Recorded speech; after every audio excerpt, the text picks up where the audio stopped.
नमस्कार, JJN news में आप सभी का स्वागत है। मैं हूं आपके साथ अनीता। तो बुलेटिन की शुरुआत करते हैं देश दुनिया की बड़ी खबरों के साथ। कोरोना काल में हरिद्वार के गंगा घाट पर स्थिति काफी खतरनाक बनी हुई है। लोग देश भर से अस्थि विसर्जन करने के लिए हरिद्वार पहुंच रहे हैं, जिसके कारण हर की पैड़ी पर भीड़ उमड़ रही है। यहां पुरोहित से लेकर के पुलिस प्रशासन तक गंगा घाट पर कोरोना गाइडलाइंस का पालन करने के प्रति उदासीन नजर आ रहे हैं। उत्तराखंड में मौसम का मिजाज बदला हुआ है। फिलहाल बारिश, ओलावृष्टि व ऊंची चोटियों पर हिमपात का दौर जारी है। मौसम विज्ञान केंद्र के पूर्वानुमान के अनुसार मंगलवार को राज्य के पर्वतीय क्षेत्रों में कई स्थानों पर हल्की से मध्यम बारिश हो सकती है। साथ ही देहरादून, मसूरी, उत्तरकाशी, टिहरी, चमोली, अल्मोड़ा और पिथौरागढ़ में कहीं कहीं ओलावृष्टि की संभावना बताई जा रही है। उत्तराखंड में कोरोना काल में युवाओं के लिए भर्ती का एक सुनहरा अवसर आया है। राज्य के विभिन्न अस्पतालों में 507 पदों पर भर्तियां होनी है, जिसके लिए उत्तराखंड पूर्व सैनिक कल्याण निगम लिमिटेड यानी कि उपनल ने भर्ती की विज्ञप्ति जारी कर दी है। राज्य के अलग अलग जिलों में जिन पदों पर भर्ती होनी है उसमें चमोली में 6, टिहरी में 21, रुद्रप्रयाग में 16, हरिद्वार में 55, देहरादून में 70, पौड़ी में 86, अल्मोड़ा में 1, बागेश्वर में 7, चंपावत में 17 और नैनीताल में 228 पदों पर भर्ती की जाएगी। नेशनल टेक्नोलॉजी दिवस के अवसर पर प्रधानमंत्री नरेंद्र मोदी ने भारतीय वैज्ञानिकों की सराहना की। साथ ही पीएम ने ट्वीट करके कहा, नेशनल टेक्नोलॉजी दिवस पर हम अपने वैज्ञानिकों की कड़ी मेहनत और टेक्नोलॉजी के प्रति उनके उत्साह को सलाम करते हैं। उन्होंने कहा कि आज के दिन हम गर्व के साथ 1998 के पोखरण टेस्ट को याद करते हैं, जिसमें भारत के वैज्ञानिकों ने अपने टेक्नोलॉजी स्किल का प्रदर्शन किया था। पश्चिम बंगाल में तीसरी बार मुख्यमंत्री बनी ममता बनर्जी ने अपनी कैबिनेट का गठन कर लिया है। ममता ने 43 मंत्रियों के साथ ही अपना मंत्रिमंडल तैयार किया है, जिसमें यूपी का जलवा पहले की तरह ही कायम है। यूपी के प्रतापगढ़ जिले में रहने वाले मनोज तिवारी को ममता कैबिनेट में जगह मिली है और उन्हें खेल एवं युवा कल्याण मंत्री की जिम्मेदारी दी गई है। देश में कोरोना संक्रमण महामारी ने रौद्र रूप धारण किया हुआ है। वहीं कांग्रेस पार्टी लगातार केंद्र सरकार पर कोरोना संक्रमण को सही नीति के तहत नियंत्रण न कर पाने को लेकर के निशाना साध रही है।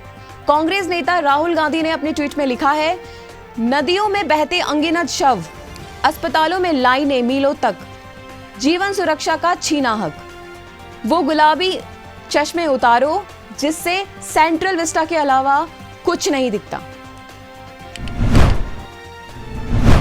कोरोना संकट के बीच बीजेपी के राष्ट्रीय अध्यक्ष जेपी नड्डा ने कांग्रेस पार्टी की अंतरिम अध्यक्ष सोनिया गांधी को 5 पन्नों की चिट्ठी लिखी है। जेपी नड्डा ने शिकायती लहजे में अपने पत्र में कहा है कि कांग्रेस पार्टी महामारी काल में भी नकारात्मक राजनीति करने से बाज नहीं आ रही है। चुनावी साल और कोरोना काल, राज्य की प्रमुख प्रतिपक्षी पार्टी कांग्रेस अपनी छवि को लेकर सतर्क हो गई है। महामारी के भयावह रूप लेने के साथ ही कोरोना संक्रमितों की मदद को पार्टी ने हाथ बढ़ा लिए हैं। कहीं ऑक्सीजन सिलेंडर तो कहीं ऑक्सीजन युक्त बेड का बंदोबस्त किया जा रहा है। पार्टी का पूरा जोर आम जन को लुभाने पर है। पूर्व सांसद पप्पू यादव को लॉकडाउन उल्लंघन करने के आरोप में गिरफ्तार किया गया है। ये आरोप खुद पप्पू यादव ने ट्वीट करके लगाया। बीते दिनों ही पप्पू यादव ने बीजेपी सांसद राजीव प्रताप रूडी के एम्बुलेंस को लेकर सवाल उठाया था। वहीं पप्पू यादव ने एक और ट्वीट करके कहा, कोरोना काल में जिंदगियां बचाने के लिए अपनी जान हथेली पर रखकर जूझना अपराध है तो हाँ, मैं अपराधी हूँ। पीएम साहब, सीएम साहब, दे दो मुझे फांसी, भेज दो जेल, झुकूंगा नहीं, रुकूंगा नहीं। दिल्ली एनसीआर में हालत ये है कि कई जगहों पर लोगों को अपॉइंटमेंट नहीं मिल पा रहा है। जिन किस्मत वालों को अपॉइंटमेंट मिल रहा है उनमें से कई लोग को बेरंग ही वापस लौटना पड़ रहा है। दादरी एनटीपीसी के वैक्सीनेशन सेंटर से 10 मई को 9 लोगों को वापस लौटा दिया गया, जबकि उनके पास रजिस्ट्रेशन और अपॉइंटमेंट लेटर दोनों थे। जिन लोगों को वैक्सीनेशन सेंटर से वापस लौटाया जा रहा है उन्हें चिकित्सा अधिकारी का नंबर भी दिया जा रहा है ताकि भविष्य में वो अपने स्लॉट को लेकर बात कर सकें। महाराष्ट्र में मौजूद लॉकडाउन 15 मई को खत्म होने जा रहा है। अब कहा जा रहा है कि राज्य में जारी लॉकडाउन महीने के अंत तक बढ़ाया जा सकता है।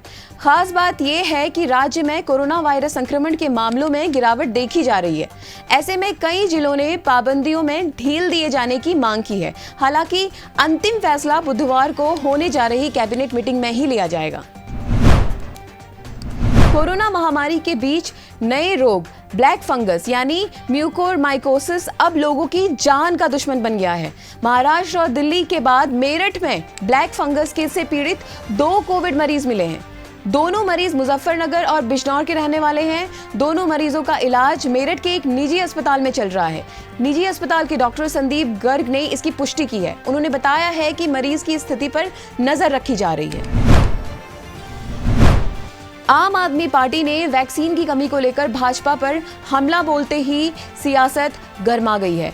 दिल्ली के उप मुख्यमंत्री ने कहा कि उन्होंने एक दिन पहले ही कहा था कि जिस वक्त देश में लोग मर रहे हैं उस वक्त केंद्र सरकार ने 6.5 करोड़ वैक्सीन विदेशों को भेज दी। ये मसला मैंने कल डेटा के साथ रखा था, लेकिन भाजपा ने आज बड़ी बेशर्मी से झूठा आरोप लगाया है कि दिल्ली सरकार ने सिर्फ 5.5 लाख वैक्सीन का ऑर्डर किया। इससे पता चलता है कि केंद्र सरकार राज्य को वैक्सीन देने में कितनी गंभीर है। कोरोना संकट से निपटने के लिए ट्विटर ने बढ़ाया हाथ, 1.5 करोड़ डॉलर किए डोनेट। गौरतलब है कि भारत कोरोना वायरस महामारी की दूसरी लहर का सामना कर रहा है।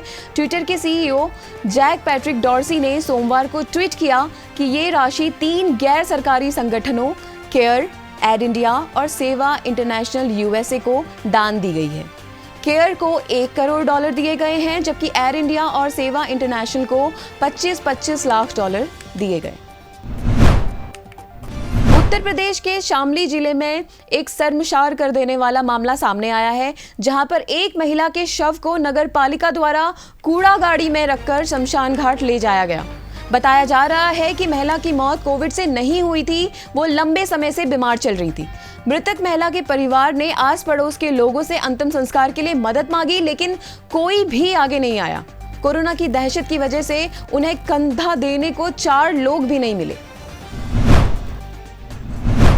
देश की राजधानी दिल्ली में लोगों को संक्रमण से बचाने के लिए कोरोना वायरस का टीका भी युद्ध स्तर पर लगाया जा रहा है। इसी बीच खबर है कि मुख्यमंत्री अरविंद केजरीवाल ने कहा है कि हम वैक्सीन की रोज 1.25 लाख डोज लगा रहे हैं। हम जल्दी ही रोज 3 लाख से अधिक लोगों को वैक्सीन लगाना शुरू कर देंगे। हमारा लक्ष्य आने वाले 3 महीनों में सभी दिल्ली वालों को वैक्सीन लगाना है। कोरोना वायरस की दूसरी लहर के बीच उत्तर प्रदेश में अभी लॉकडाउन लगा हुआ है, लेकिन इस पाबंदी के बीच गौतम बुद्ध नगर में शराब की दुकानों को खोलने का निर्देश दे दिया गया है।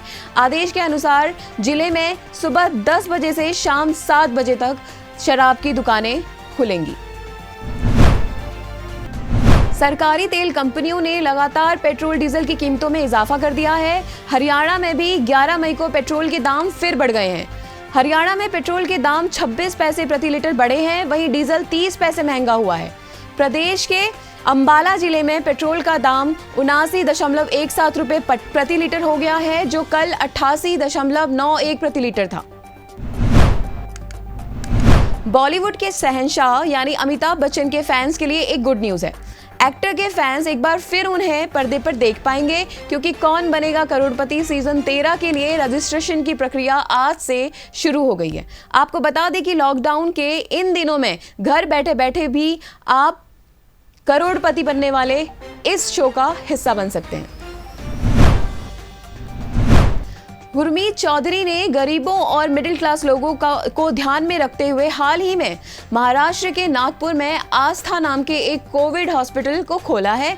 गुरमीत कहते हैं कि ये लोगों का प्यार है कि मैं अपनी जिंदगी में कलाकार के रूप में सफल हो पाया, और मुझे लगता है कि अब मेरी बारी है इस देश के लिए और देश के लोगों के लिए कुछ करने की।